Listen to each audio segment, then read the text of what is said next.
السلام علیکم۔ اللہ کے ولی کے تکبر کا واقعہ۔ یہ بنی اسرائیل کے ایک شخص کا عجیب واقعہ ہے۔ حدیث پاک میں بھی اس واقعے کا ذکر ملتا ہے۔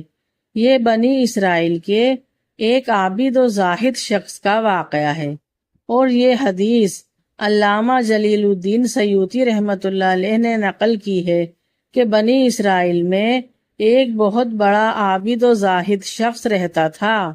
سارے کام چھوڑ کر ہر وقت عبادت میں لگا رہتا تھا، لیکن اس کے بیوی بچے بھی تھے، ان کے لیے کچھ کمانا بھی پڑتا تھا، لیکن اس کے دل میں بار بار یہ خیال آتا کہ ان سب جھمیلوں کو چھوڑ کر وہ صرف اللہ کی عبادت کرے۔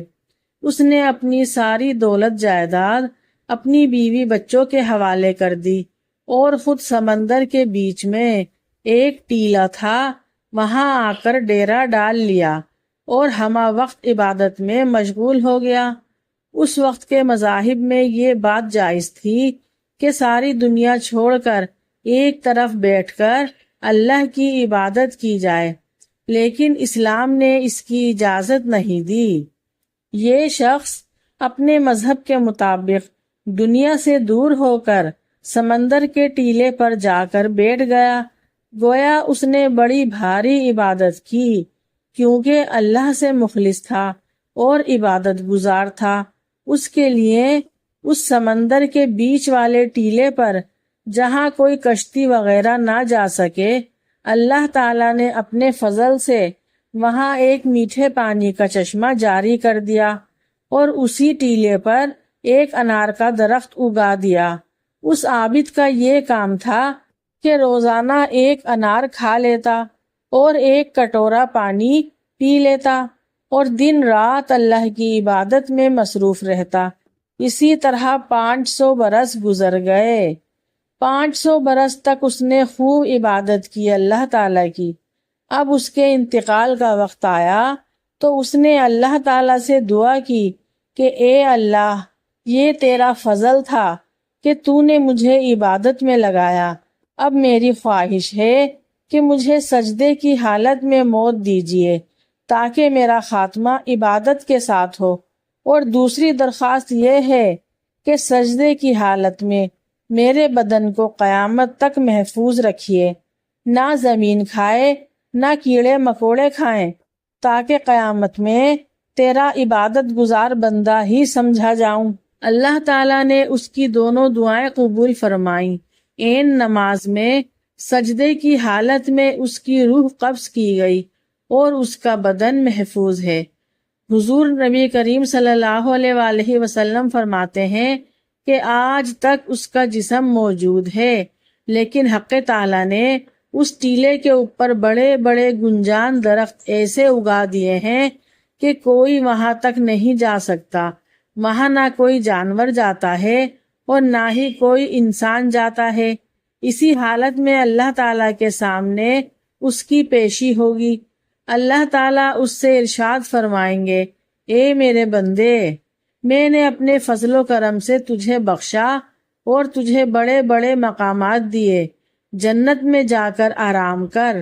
بندہ عرض کرے گا یا پھر اس کے دل میں خیال آئے گا کہ یا اللہ، میں نے تو ساری عمر تیری عبادت میں گزاری، پھر بھی تیرے فضل سے بخشا جاؤں گا، اپنی 500 برس کی عبادت کی وجہ سے جنت میں نہیں جاؤں گا؟ تو اللہ تعالیٰ فرمائیں گے، ہم تجھے اپنے فضل سے جنت میں بھیج رہے ہیں۔ وہ پھر کہے گا، نہیں اے اللہ، میری اتنی عبادت کس کام آئے گی، میری دلداری کے لیے ہی فرما دیتے کہ ہم نے تیری عبادت کے بدلے میں جنت دی تو میں خوش ہو جاتا۔ اب اس کا مطلب یہ ہے کہ میری عبادت کچھ کام نہ آئی اور صرف اللہ کے فضل سے بخشا گیا۔ اللہ تعالیٰ تو عالم الغیب ہیں، لوگوں کے دلوں کی کھٹک کو بھی جانتے ہیں۔ اللہ تعالیٰ ملائکہ سے فرمائیں گے کہ اسے جہنم میں داخل مت کرنا، جہنم سے دور لے جا کر کھڑا کر دو اور اتنا دور رکھو کہ جہنم کا راستہ وہاں سے 500 برس کا ہو۔ ملائکہ اسے لے کر جائیں گے اور جہنم کی طرف سے گرم ہوا اور آگ کی لپیٹ آئے گی، اس کی وجہ سے وہ سر سے پاؤں تک خشک ہو جائے گا اور زبان پر کانٹے کھڑے ہو جائیں گے۔ وہ پیاس پیاس چلانا شروع کر دے گا۔ اسی وقت ایک غیبی ہاتھ ظاہر ہوگا جس میں ٹھنڈے پانی کا کٹورا ہوگا۔ یہ عابد بولے گا، اے اللہ کے بندے، یہ پانی مجھے دے دے، میں بالکل مرنے کی حالت میں ہوں۔ پھر ایک آواز آئے گی کہ اس پانی کے کٹورے کی ایک قیمت ہے، مفت میں نہیں ملے گا۔ وہ پوچھے گا کہ اس کی کیا قیمت ہے؟ اس سے کہا جائے گا، جس نے خالص 500 برس عبادت کی ہو، اگر وہ اپنی عبادت پیش کرے تو یہ پانی کا کٹورا اسے مل سکتا ہے۔ وہ عابد فوراً کہے گا، میرے پاس 500 برس کی خالص عبادت ہے، اور وہ اپنی عبادت اسے پیش کر دے گا اور وہ کٹورا لے کر پانی پی لے گا تو اس کی کچھ جان میں جان آ جائے گی۔ اللہ تعالیٰ کہیں گے، اسے واپس لے کر آؤ۔ پھر اللہ کے حضور اس کی پیشی ہوگی۔ اللہ تعالیٰ پوچھیں گے، اے میرے بندے، 500 برس کی عبادت کے بدلے ایک کٹورا پانی پی لیا اور یہ قیمت تو نے خود دی ہے، لہٰذا اب تو معاملہ برابر ہو گیا، اب ہمارے ذمے کچھ نہیں، تیری عبادت کا صلہ تجھے مل گیا۔ اب وہ جو تو نے لاکھوں دانے انار کے کھائے ہیں، ایک ایک دانے کا حساب دے۔ اس کے بدلے میں کتنی نمازیں پڑھی ہیں، کتنے سجدے کیے ہیں، اور وہ جو ہزاروں کٹورے پانی کے پیے ہیں، وہ ایک ایک قطرے کا حساب دے۔ اس پانی کے بدلے کتنی عبادت کی ہے، اور وہ جو ٹھنڈا سانس لیتا تھا جس سے زندگی قائم تھی، ایک ایک سانس کا حساب دے دے، یا اس کے بدلے کیا عبادت لے کر آیا ہے۔ اور وہ جو ہم نے تیری آنکھوں میں روشنی دی تھی اور تو دنیا کے نظارے دیکھتا تھا، ایک ایک نظارے کا حساب دے دے، یا اس کے بدلے میں کتنی عبادتیں لے کر آیا ہے۔ 500 برس کی عبادت کا بدلہ تو ایک کٹورا پانی ہو گیا۔ اب جو دوسری نعمتیں استعمال کی ہیں، ان کا حساب دے دے۔ یہاں پر وہ عابد تھر تھرائے گا اور کہے گا، بے شک نجات آپ کے فضل سے ہوگی، کسی کا عمل کسی کو نجات نہیں دلا سکتا۔ حقیقت یہ ہے کہ اگر لاکھوں برس عبادت کرے گا تو وہ بھی ذریعہ نجات نہیں بن سکتا جب تک کہ فضل خداوندی نہ ہو۔ اس لیے اسے عبادت کی توفیق کس کے حکم سے ملتی ہے؟ کون ہے جو اسے عبادت کرنے کی طاقت دیتا ہے؟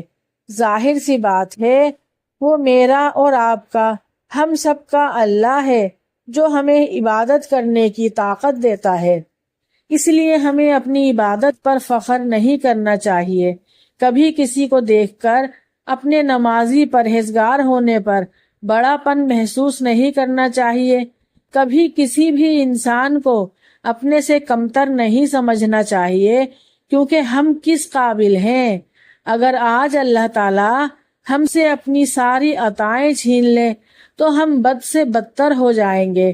تو اگر کسی کو نیک کام کی توفیق ملتی ہے تو اسے اللہ کا شکر ادا کرنا چاہیے کہ اللہ نے اپنے فضل سے ہمیں سجدہ کرنے کی توفیق دی، نیک کام کرنے کی توفیق دی، اور انشاءاللہ جنت میں بھی اللہ تعالی ہمیں اپنے فضل سے داخل کریں گے۔